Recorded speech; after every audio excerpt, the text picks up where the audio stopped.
And so we basically decided to design a tool partly based on what is already existing. And so basically the system that is called CarMax is basically have some specific feature. The first one is standard systemic approach. I mean, we really need to go towards some kind of standardization. It's important to have flexibility, but I mean, if we really want to compare in a portfolio the different investments, we want to track different sectors, we need to have a kind of standard and systematic approach. The second one is that we really work with the concept of value chain. So when we make an investment, we look at the value chain and we decide where is the best place where we can invest in the value chain in order to maximize impact and reduce risk. So our system of tracking impact somehow look at the whole value chain and focus on the investee, but also try to collect some information on the impact along the value chain. Of course, there is a cost issue that is the big issue really when we speak in terms of impact measurement. And so basically, we have designed an online tool where companies can report, self-report the indicators that we have decided.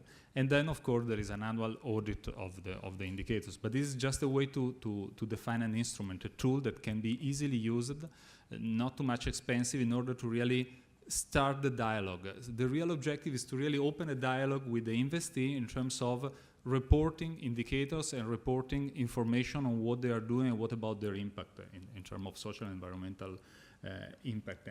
And then, of course, given that we work in different sectors, we have developed a sectorial approach. So in different sectors, we have a different set of indicators, and that allows compare different sectors, but also aggregate among sectors. Just to summarize, so basically the idea is that we have a list of different indicators. We believe that it's important to focus on quantitative, but we also need to really have qualitative data in order to compare. It's important to give hard facts. And most of them, a large part of them are iris compatible in order to go toward standardization. And for the different company, we have different set of indicators. We have general set of indicators for all the sectors, sectorial specific indicator, and ad hoc indicators that give some flexibility in terms of the different characteristics of the investee. And then we aggregate basically all the tracking, all the indicators in the 7 categories, listed there. So this is a bit our approach. So really working on the value chain, try to collect data, trying to aggregate information, and make things easy. So that's why we have developed an online tool, because I mean, we really think that it's really important to provide an easy instrument to start to report and start to collect information, and convince also the investee, because of course is an investment in terms of time, in terms of resources, but try to convince the companies where we are investing in that tracking social impact, environmental impact, it's important also for their business model. It's important because they are intrinsically working in the social enterprise space, but also in the medium term, it really helps to improve their business model and improve their operation and improve their results. And just to conclude, I think that the experience of microfinance is important when the lack of focus, of clarity on the kind of target, of the kind of impact of microfinance brought the sector to a big crisis in some cases, because, I mean, there was a lack of clear understanding of what some of the microfinance institutions were doing and the potential problem they were creating. It's not a short-term issue, it's usually a medium-term issue, but I think that we have to learn from the past and tackle this challenge from the very beginning in this sector. So I tend to stop here, and I leave to... Great, Fabio, thank you. Laura?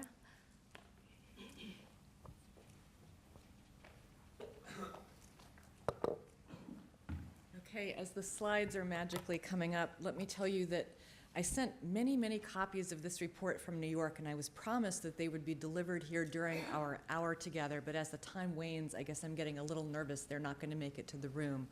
So I think they're probably, there's some outside, so. Okay, well, they weren't before the break, and they'd gone missing. So it would be great if they could come to the bottom of the stage as I ask the team, just so you can take a copy with you when you leave. The work I'm going to share today reflects a year's worth of effort by the McKinsey team. We benefited from inputs from 100 thought leaders representing foundations, NGOs, academics, evaluation experts. And what I'm going to talk to you about is the perspective that we developed that social impact assessment is best undertaken in the spirit of learning. We're not auditors at McKinsey. We're not a communications firm. These are other reasons that people engage in social impact assessment. We're strategy consultants, so we undertook this work from that perspective with the idea that the more you learn and understand what works and what doesn't work, the more successful you can be as you fine-tune your strategy, your program design, and your program implementation.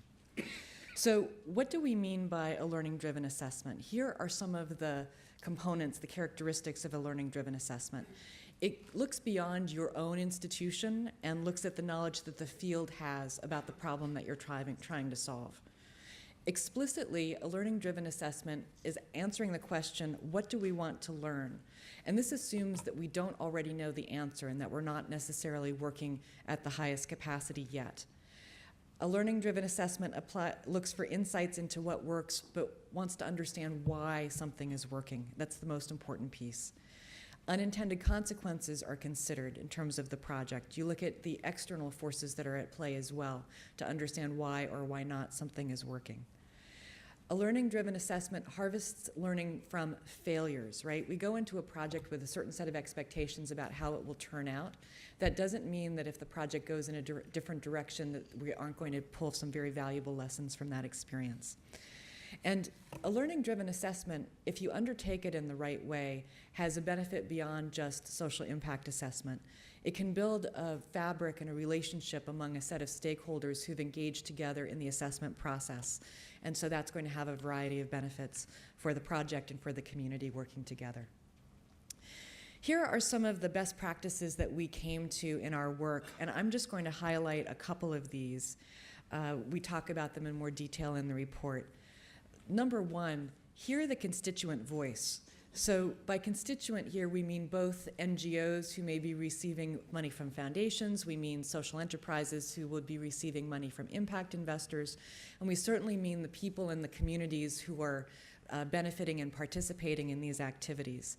Oftentimes, the assessment process is really driven on a top-down basis from the investor perspective, the fund manager perspective, the foundation or donor perspective, and we think that that's incomplete. So what the constituents value really matters most, and we think that it's important that this be a collaborative process, not one with a top-down set of, the person with the money dictates to the others what should be measured and how the program should go. Our best practice number 3 is apply rigor within reason. And so there are schools of thought that unless you can do a randomized control trial, then you're not really doing assessment. And we know that that's a very expensive way to do assessment. It's not an approach that can fit in all situations, all settings. It certainly is going to be awkward in a social enterprise or a social investment context. And we don't think it's necessary to be doing experimental design at all times. But we do think it's very important to bring in an evaluative mindset to the work that you do. Again, asking these questions, basic questions about what will success look like, how will we recognize it when we see it, what are proxy measures that let us know that we're on the right path to success. These are the types of things that you can easily build into your process, and these are components of assessment. And then our 5th best practice is to create a learning culture. So oftentimes when folks come to us, clients or potential clients come to us and they want to talk about social impact assessment, they want metrics, they want indicators, they want KPIs, right? They think that that's where you start when you put together a social impact assessment program. And we try to back them up and say, really it's the cultural piece, it's the soft stuff, it's the qualitative stuff. If you get that right, you're going to figure out the right tool and the right indicator. But if the cultural piece is missing, all the tools and indicators and intranets and knowledge banks and all that sort of stuff within your organization and within your set of stakeholders won't be useful. So to create a sense and a belief that assessment and learning is really part of the job for everyone who's involved in the activity, the organization, the enterprise, the project, we have found is very, very important. So if you have a learning culture in your organization, here are some of the characteristics that are likely to be present. There would be a real openness and welcoming of honest appraisal, open dissent, and constructive feedback. And obviously, this can't happen in a very top-down organization or in an organization where people are basically afraid to speak up and talk about what they see and what their experience has taught them. An organization where there's a real sense of curiosity, right? You don't need to necessarily have the answer. You don't need to necessarily know exactly where you're going next. But if there's a basic sense of curiosity, experimentation, exploration, we believe that you'll be able to do your current work better and that you will find your way towards constructive, successful innovation. The context in which the work is happening is important, and it's important that there's a capacity to make difficult decisions when new evidence and information comes to light. So if you're doing the social impact assessment and you're learning these new lessons, but there is a lock on the organization, and there's not a way to feed back what you've learned into new strategic decisions, new program design, and changes to your program implementation, then this whole effort is pretty useless. It's important to have a space where the staff really feels safe to share the lessons that they've learned, even when these are lessons that are coming out of the unsuccessful projects. It's important that they feel like they can talk to their peers, they can talk about these lessons openly, and that the whole organization is going to benefit from the experience of each team. So, for example, there are folks like the Hewlett Foundation that have a worst grant award for their program officers. And this has become a big part of the board meetings, apparently, where program officers come in, they talk about things that they've done, that they haven't gone in the right direction, and it leads to a fruitful discussion. There's a belief that if you don't have a worst grant every once in a while, that you're probably not doing your job with as much risk-taking, innovation, experimentation, and bravery as you should. Because at some level, these dollars that we intend to go to good, they're the risk capital for social change, which means we need to take some risk with them.